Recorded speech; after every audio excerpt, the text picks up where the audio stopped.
At one point, you say, "Nothing has disfigured me more cruelly than my dependence on myself." And I think that that need to be saved from dependence on ourselves hits everybody, Mhm. whether it's dependence on thoughts or feelings or our abilities. And I think that's why, that kind of sentiment and that theme is why you write so much about the gospel being audible and being something that's um, heard and from outside of ourselves coming to us, which this podcast is called Outside Ourselves, so I loved all of that. But you also, I found it really interesting that you describe that so vividly and so well, and yet you also have a lot in the book about the quietness of, Mhm. I mean, it's in your title, the quietness of Christ, the quietness of the gospel, or maybe even being quieted Mhm. by the gospel. Can you talk a little bit about that distinction between um, hearing and the auditory characteristic of the gospel, and yet also its quietness? Yeah, the main temptation with my thoughts is to speak back to them. Hmm. Um, and I, and I'm not saying there's not a time and a place to speak back to negative thoughts, but with OCD, it's like some of the worst things you can do, because Yeah. you're pouring cognition on top of cognition to create a firestorm of compulsions and ruminations. And I just remember being walking down the hallway of the psych ward thinking, like, I'm gonna think my way out of here, like I'm gonna Hmm. figure this out. And and I think when we go, I've really, pride to me has taken on this really sad but understandable way. I think about it is, how are we going to recover losses? How am I going to get my honor back? How am Hmm. I going to get my security back? How am I going to have a fulfilling life after this? And the idea of pride is it's that thing in us that says I can make up for losses, and I can make things right. Like, I Hmm. can take back what's been lost. And anytime, I Yeah. mean, anytime I feel myself like want to, have a smart retort at somebody, or, I guess they call it clap back, this thing of just like, oh, you said this, well, now I got something.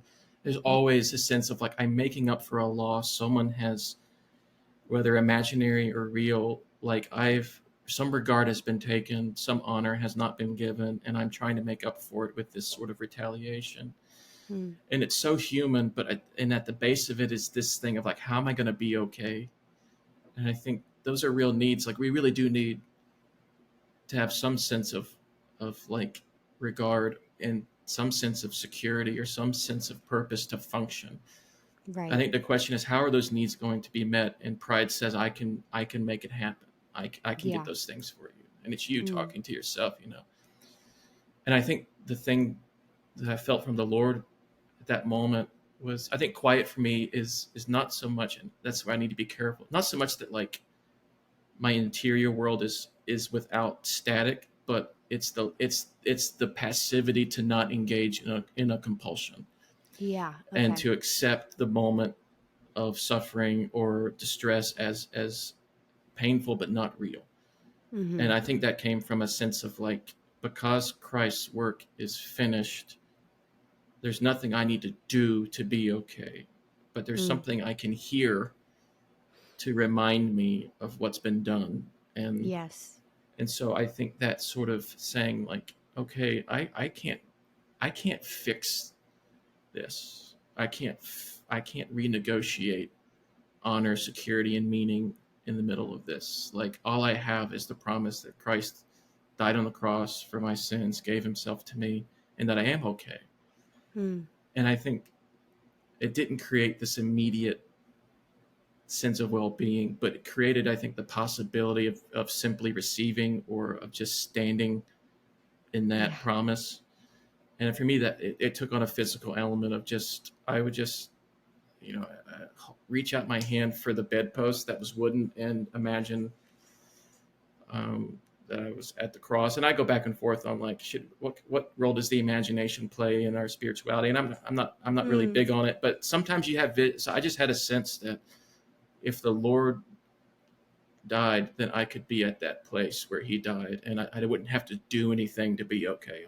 That was just gonna be me being okay. It was being at the foot of that cross. And There's the quietness is a gift from the words spoken. It's almost like the gospel can have the power to shut mm-hmm. everything else up, whether it's the cognitive, struggle, or the thoughts that tell us we are our own God and that we are saving ourselves through X, Y, and Z.